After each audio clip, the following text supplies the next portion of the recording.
Spoiler alert, because I'm going to throw that out there now, because that's the other thing everybody always complains about. Watch the movie before you watch my thing. I'm going to say that from now on. In fact, I'm going to put that at the beginning of everything. I'm going to say, watch the movie before you watch this like little clip thing, because all I'm doing is talking about how great this movie is.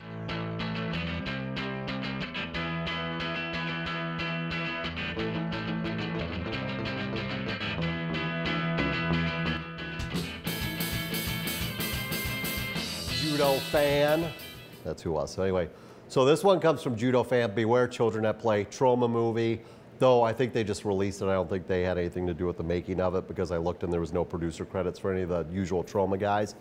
If you are going to go watch a Troma movie, you know what is going to happen in a Troma movie, right? And they're talking to the beginning of this when they showed this at like Cannes. They were like showing this movie and people walked out. Well, guess what? That's what's going to happen. If you go into a Troma movie, bad stuff is going to happen. It's going to be gross. There's going to be boobs some point in time. There's going to be a lot of bad taste jokes, the whole bit. That's what you're going to get. It's kind of like when Henry Portrait of a Serial Killer came out, and I was in college. That's how old I am. Yes, I am old. I went to see Henry Portrait of a Serial Killer, right? It was playing at this little theater on campus because it was NC-17, so no regular theaters had the balls to play it. So I went to see it, and it starts off, and it has that horrible montage of dead bodies, you know, at the beginning of it. And people are getting up and leaving, and I'm thinking to myself, people, it's called Henry Portrait of a Serial Killer. There's going to be a serial killer. Bad stuff is probably going to happen. Why did you come in here? This is not fried green tomatoes. It says serial killer right in the title. That's what you're going to get. Beware Children at Play. You're going to get children at play, I guess. But these aren't your average, ordinary children. Starts off with like dad and his kid are in the woods, right? And they're hanging out, and dad gets his leg stuck in a trap, and they can't figure out like this pre-cell phone days or whatever, and like the kid can't walk the mile to a road to flag somebody down. So dad ends up dying, kid goes crazy. Flash forward, and all of a sudden, like, all these kids in this town start going missing. And so the sheriff of the town calls up this guy who's like into like psychic phenomena and stuff, because he wants him to come and see if he can figure out what's going on in the town after like 20 kids are missing.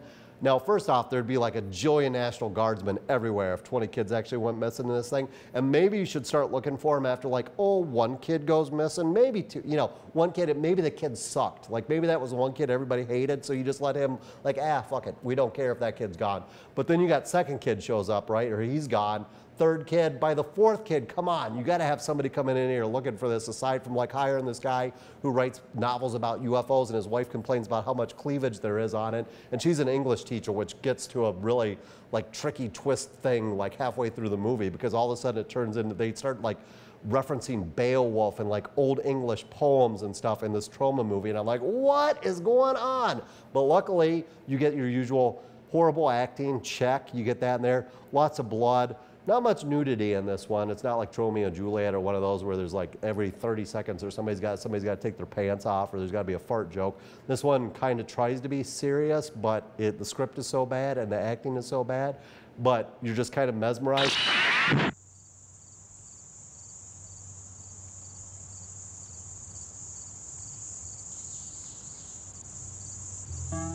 Braun? Mrs. Braun? Mrs. Braun? Ah!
We still have to drive over to Braun's farm and check on Ludwig's car. John, what that young couple heard, don't you have any idea what it means? No, they kept repeating 4 main words. Tear, bite, gulp, and gobble. Like some kind of savage ritual. Sounds like Beowulf. What? Sounds like Beowulf. You remember, John, the Anglo-Saxon epic? Anglo what? Anglo-Saxon. Anglo-Saxon was the language that preceded English. Beowulf was the story of a Viking hero who roamed the country conquering monsters. When John said gulp and gobble, it reminded me of Anglo-Saxon alliteration. Successions of the same initial sound. Wait a minute. Julie may have something there, Ross. What was it that farmer Brown said? Here. Giants and goblins who battle with God. See, that succession of G sounds. Goblins, God, gulp, gobble. Typical Anglo-Saxon poetry. But that doesn't make sense. Why would children run around eating people and then quoting angel accent poetry? Where would they have learned it? Anglo-Saxon. And that sounds like Beowulf. I think you'll find those lines in a story about a monster named Grendel. But why Grendel? Grendel was a cannibal. Let's get to the office.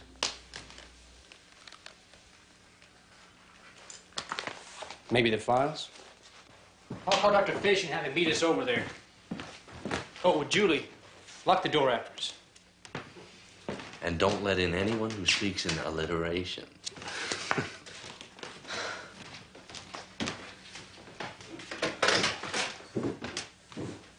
I can't rest.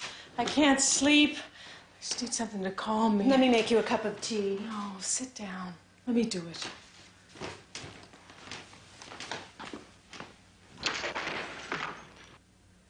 I don't care to be quiet now. She's gonna get it. Here it is. A college professor named Randall disappeared about 10 years ago. What did he teach? Medieval English, Old English, and Yeah? Anglo-Saxon.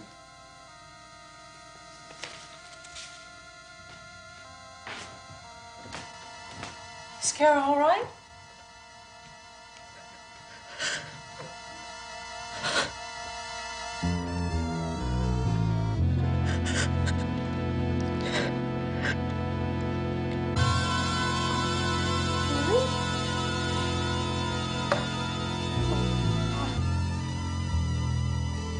Julie!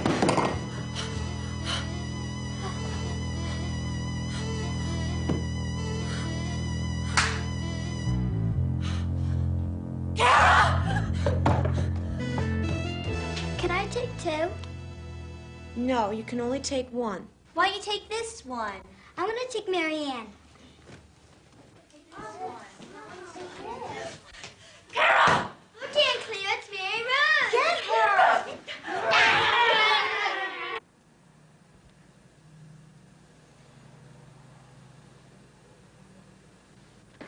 A formidable monster, this Grendel. Seems he felt himself an outcast from society, scorned, ridiculed. So he took his revenge out on the king and his soldiers. Now, according to this book, here it is, he could carry off and eat 12 warriors at a time. Some appetite. Look at this. He was also invulnerable. You see how the swords and spears are useless against him? The hero Beowulf literally had to pull him apart with his bare hands. And even with one arm torn away, Grendel still managed to crawl off into the woods and die by himself.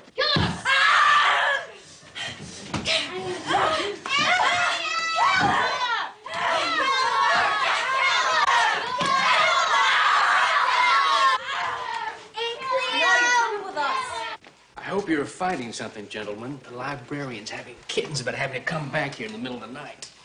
Well, we're learning more about the monster. Well, I still can't see what all this has to do with the kids, though. What'd you find out, Ross? The college chancellor knew Randall very well. Said he was a brilliant and exceptional scholar. Could quote freely from any of the literature he taught. In all other respects, he was a solid citizen. The least likely candidate for the loony bin. His only hobby was camping. That's when he vanished, after a weekend trip with his 8-year-old son, Glenn. Neither one was ever seen again. What does that tell us? I don't know yet. But this has to be a major breakthrough. I mean, if Julie's right, and all the evidence indicates that she is, then Professor Randall's our only clue. He has to be involved somehow. Who else could have taught the kids those lines? Boy, Glenn? Glenn Randall. Grendel. Glenn Randall. What's that suggest to you? Get out! Please, Paul! Get out of here! Get out! Get out of here! Out!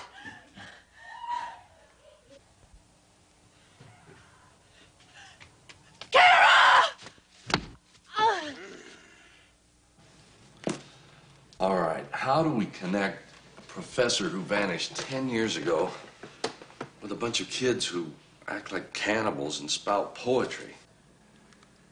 What do we know about his home life? Did he have a happy marriage? I mean, could he have been despondent when he walked off into the woods that last time? The chancellor said the marriage was a good one by all outward appearances. At any rate, Mrs. Randall still lives in the area, and she hasn't remarried. We can check with her in the morning. What do we do in the meantime? We go back to the office and check the files. We have to be positive about this. We can't afford to have overlooked anything or get trapped into a wild goose chase. If there's a possibility other than Randall, we better check it out. I don't want to reopen old wounds for Mrs. Randall unless it's absolutely necessary. I have sinned. We all have sinned. We have committed the sin of Jonah. We have denied who and what we are.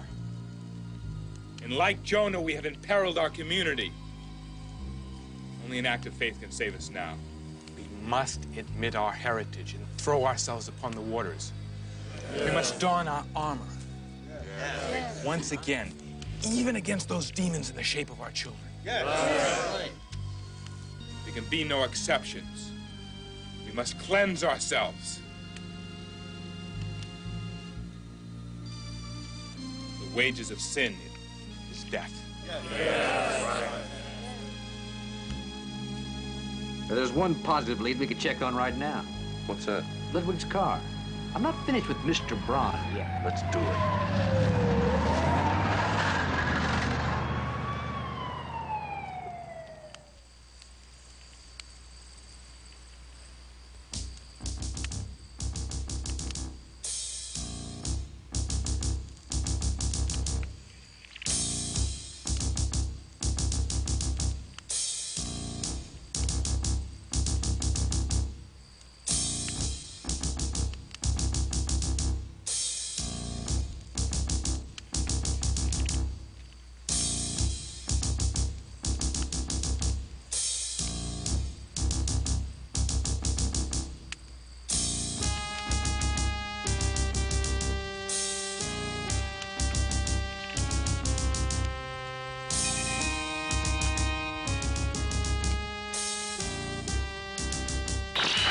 And this has the singular most annoying character I've ever seen in a movie. She's the psychic lady that they call in to try to figure out if she can figure out where these kids are. And she calls everybody dearie. And she says dearie like every fifth word.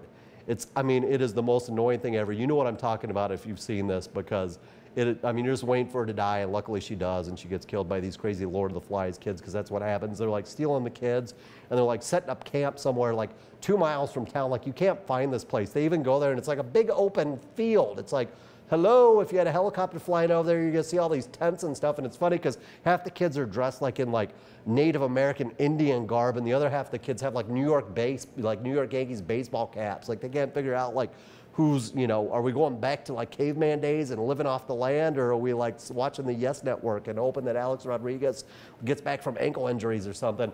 And then, spoiler alert, here's where it should be, Todd. You need to get some sort of like crazy light or something that just start flashing so everybody knows to turn off the TV right now, because Scott's going to talk about the ending.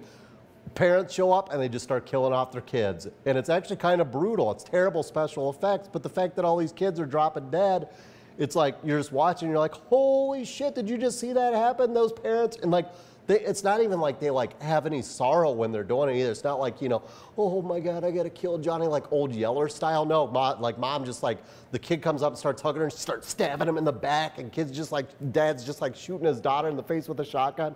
It's amazing. You gotta watch the ending. Even if you can't stand the whole rest of this movie, because admittedly it's pretty bad, when you get to the ending, it's like, whoa, and then you turn it off and you're like, what did I just watch? Oh yeah, it was a Troma movie.